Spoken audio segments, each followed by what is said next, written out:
এমনি পুকুর মনে হচ্ছে।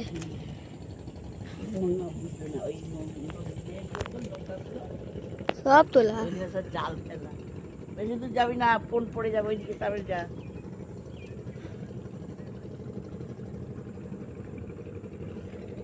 তো তো বন্ধুরা দেখো, তোমাদের বলেছিলাম আজকে আমি শিবগঞ্জ যাবো, তো গিয়েছি। দেখো সব কত বড় বড় নৌকা, ফার্স্টে নিজের চোখে দেখছি। দেখো তোমরা, এই দেখো খালি মাছের ট্রলার কত বড়, খালি ভয় করছিল, নাহলে চড়তাম, চললে অবশ্যই দেখাবো, কিন্তু আমি চড়বো না, কারণ খুব ভয় করে এইসব। যদি ডুবে সাঁতার না পারলে আমি কিন্তু কখনই চড়বই না।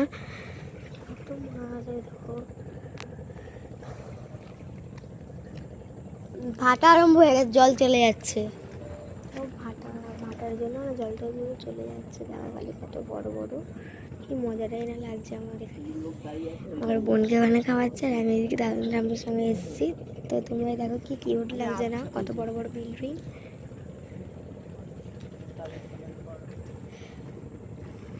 ফার্স্ট তুমি এইসব জায়গায় ঘুরতে আসলে তো খুব মজারই আলাদা। আবার আজকে অবশ্যই শেয়ার করবো, এটা কিন্তু ফার্স্টে ব্লগ, মানে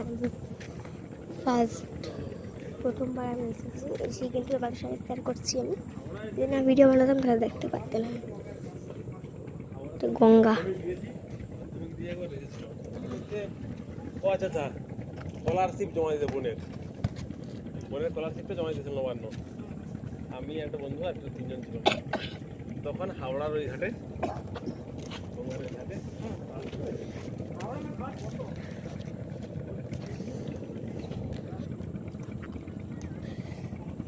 নৌকাটা কত দূর চলে গেছে, আর একটুখানি গেলে হয়ে যাবে। এগুলো টানতে হয় না আগের মতো, টানলে জল ওই দিকে চলে যায়।